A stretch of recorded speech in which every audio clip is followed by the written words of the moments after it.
बिस्मिल्लाहिर्रहमानिर्रहीम। अस्सलाम वालेकुम। उर्दू वॉइस स्टोरीज़ के मोहतरम सामीन, आपसे गुजारिश है कि चैनल को सब्सक्राइब और लाइक कर लें और घंटी के बटन को दबा लें ताकि हर नई आने वाली वीडियो आपको फ़ौरन मिल सके। मगरिब का वक्त था। हर तरफ मगरिब की अजानों की सदाएं गूंज रही थीं। वो अभी नहाकर निकली थी और मगरिब के वक्त वो खुले बालों को लिए गेली पर आ खड़ी हुई थी। ये जून का महीना था। सख्त गर्मियाँ थी, हर तरफ हब्स का माहौल था। तभी उसे अपने करीब ठंड का एहसास हुआ था। बाल हवाओं के जेर असर उड़ रहे थे। वो दोनों हाथों को एक दूसरे में बेबस करके फूंके मारने लगी। ठंड जैसे पसलियों में घुस रही थी। उसकी कान की लोएं सख्त गर्म हो गईं कि उसे उस चीज का एहसास होने लगे। तभी जोर से किसी कुत्ते के भौंकने की आवाज आ रही थी। निम्रा ने झांका तो वो उनके घर की तरफ ही देखकर भौंक रहा था। एक तो इतनी ठंड पता नहीं कैसे शुरू हो गई और ऊपर से ये कमीना, उप्स आई मीन कुत्ता भौंके जा रहा है। ओए हिश हिश। वो उसे भगाना चाह रही थी मगर वो उधर देखकर बहुत जोर से भौंक रहा था। भाई इस कुत्ते को क्या हो गया? वो मुंह ही मुंह में बड़बड़ाई। निम्रा बीबी, ये जंगल है, ये सब तो होगा ही, गुजारा करो। वो खुद से गुफ्तगू कर रही थी। ओए कुत्ते मियाँ, यहाँ क्या नजर आ रहा है? वो थोड़ा ऊपर होकर हाथ हिलाती जोर से बोली। तभी उसे अपने करीब किसी की सरगोशियाँ सुनाई देने लगी। वो एकदम घबरा सी गई। मैं नजर आ रहा हूँ? उसे अपने पीछे किसी की मर्दाना आवाज आई तो वो खुद में सिमट सी गई। निम्रा को ये आवाज़ बहुत अजीब सी लगी। डर दिल में कहीं कुंडलियाँ मार रहा था। उसने थूक निगला और पलटी। वहाँ उसे किसी का साया नजर आया और गायब हो गया। ये कौन था और कहाँ गया? वो हैरत से इधर उधर देखने लगी। जब ही उल्फत बेगम की आवाज़ पर वो सोचों से बाहर निकली जो उसके कमरे में मौजूद उसे चीख चीख कर पुकार रही थी। निम्रा ने सर पर हाथ मारा। अब खैर नहीं, वो बड़बड़ाई और फिर दोबारा नजर दौड़ाकर वो अंदर की जानिब बढ़ गई। तुम कहाँ गई थी और ये क्या हालत बनाई हुई है? दुपट्टा कहाँ है और बाल क्यों खुले हुए हैं? तेरे अब्बा को मना भी किया था कि यहाँ घर ना लें, शहर ही ठीक है। एक तो जंगल में घर, ऊपर से सामने ही कब्रिस्तान। मुझे तो हर घड़ी खौफ रहता है कि जवान जहान लड़की और ये जंगल, या अल्लाह मैं क्या करूँ? वो सर पकड़कर बैठ गई। अरे अम्मा रिलैक्स, कहीं नहीं गई थी, यहीं गैलरी में थी, उसने तहम्मुल से कहा। जबकि उल्फत बेगम ने झटके से सर उठाया। तू मगरिब के वक्त इस हालत में गैलरी में गई थी? हाय रे निम्रा, मैं तेरा क्या करूं? तुझे कब अकल आएगी लड़की? उन्होंने अपना माथा पीटना शुरू कर दिया और निम्रा को भी वो वाक़या याद आया तो वो भी थोड़ी घबरा गई। अपनी अम्मी की हालत देखकर उसने अपने साथ होने वाला वाक़या बताना बेहतर ना समझा, इसलिए खामोश हो गई और ये सब बात के लिए छोड़ दिया। अरे मेरी प्यारी अम्मा, अब नहीं जाऊंगी, बस तुम खुश हो जाओ। वो उनके सामने घुटनों के बल बैठते हुए मोहब्बत से कहने लगी। पक्का ना? उन्हें खदशा सा हुआ। जी मेरी प्यारी अम्मा, पक्का। वो उनका माथा चूमते हुए बोली तो वो पुरसुकून सी होकर चली गई। निम्रा ने सांस खारिज की और चलती हुई साइड टेबल तक आई और दराज से ताला चाबी निकाली और गैलरी के दरवाजे पर ताला लगा दिया और चाबी वापस दराज में रखकर पुरसुकून होकर सो गई। मगर वो नहीं जानती थी एक नई मुसीबत उसकी मुंतजिर थी। सुबह का सूरज निकला तो सब बेदार हो गए। वो तैयार होकर नीचे आई तो नौकरानी टेबल पर नाश्ता सजा रही थी।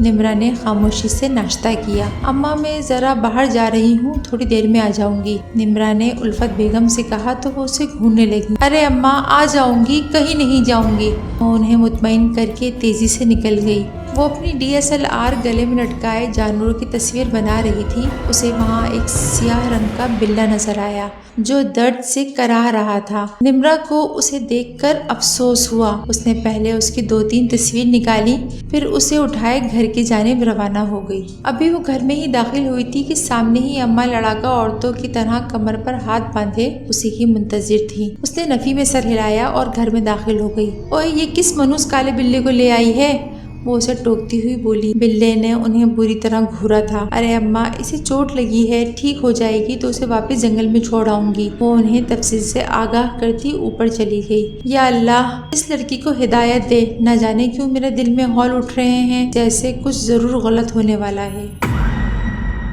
निम्रा एक खूबसूरत और जवान लड़की थी जिसे देखकर सबके मुंह से तारीफी कलमात ही निकलते थे। इसीलिए उल्फत बेगम परेशान रहती थी। ऊपर से उसकी मशकूक हरकतें उन्हें और परेशानी में मुब्तला करती थी। निम्रा के अब्बू तो पुलिस में होने की वजह से 2-2, 3-3 दिन तक घर से ही बाहर रहते थे। वो उसे लिए अपने कमरे में आ गई और उसका बैंडेज करके उसे सोफे पर डाल दिया। वो बस उसे ही देखे जा रहा था। बिल्ला फौरन उठा और गेली पर पहुंचकर उछलने लगा।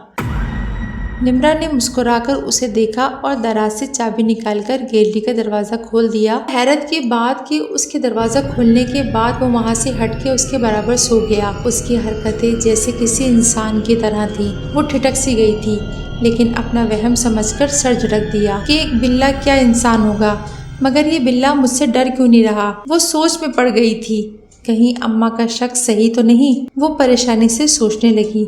उसे कुछ समझ न आ रहा था कि ये क्या हो रहा है। उफ, मैं कुछ ज्यादा ही सोच रही हूँ। वो सर झटक कर रह गई।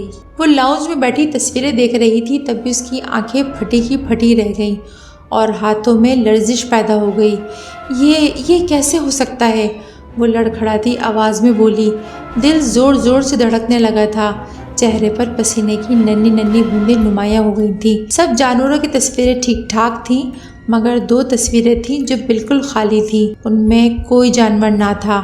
ऐसे कैसे हो सकता है? इसमें उस बिल्ले की तस्वीरें नहीं है, और दोनों पिक्चर्स में तो कोई है ही नहीं। वो थूक निगलते हुए बोली और तेजी से अपने कमरे की जानिब बढ़ी, जहाँ वो बिल्ला गैलरी की दीवार पर मजे से बैठा था और सामने पड़ा गोश्त जाहिलों की तरह खा रहा था।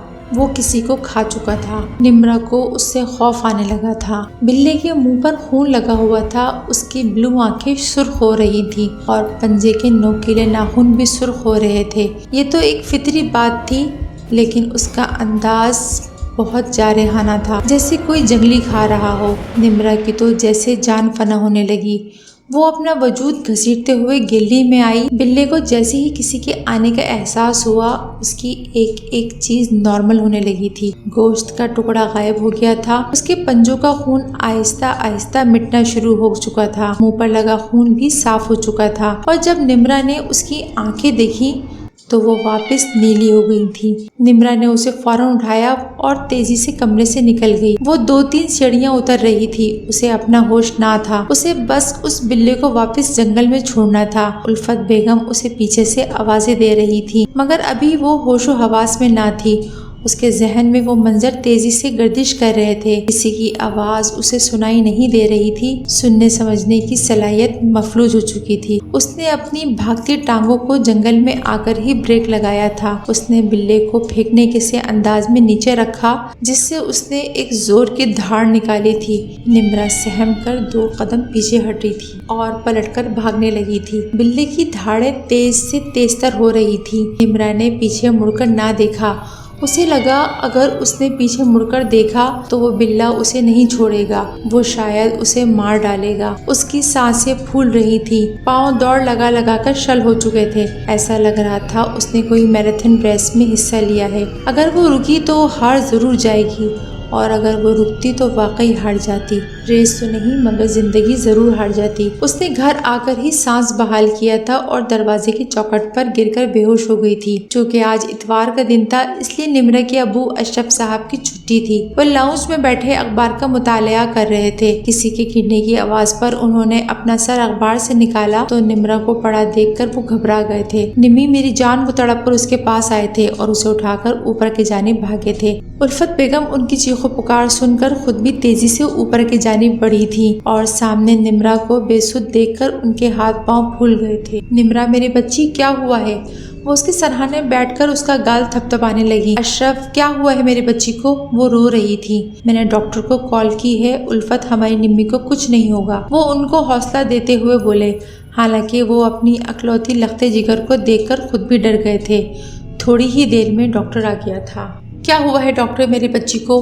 कुछ नहीं है, इनको टेंशन की वजह से नर्वस ब्रेकडाउन हो गया था और कोई मसला नहीं है। मैंने इन्हें सुकूनावर इंजेक्शन लगा दिया है। अभी वो सो रही हैं, थोड़ी देर तक ये होश में आ जाएंगी। आप ये दवाएं खिलाएं, इंशाल्लाह बेहतर हो जाएगी। उन्होंने नुस्खा उनकी तरफ बढ़ाया। शुक्रिया डॉक्टर, आए मैं आपको बाहर तक छोड़ आऊँ। उन्होंने मुस्कुराकर नुस्खा थामा और उन्हें छोड़ने बाहर की जानिब आ गए। डॉक्टर चले गए तो वो भी दवाइयाँ लेने चले गए थे। वो थोड़ा सा कुसमुसाई थी।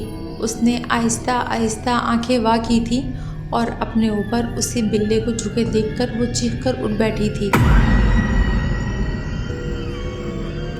उसका वजूद थर थर काँप रहा था।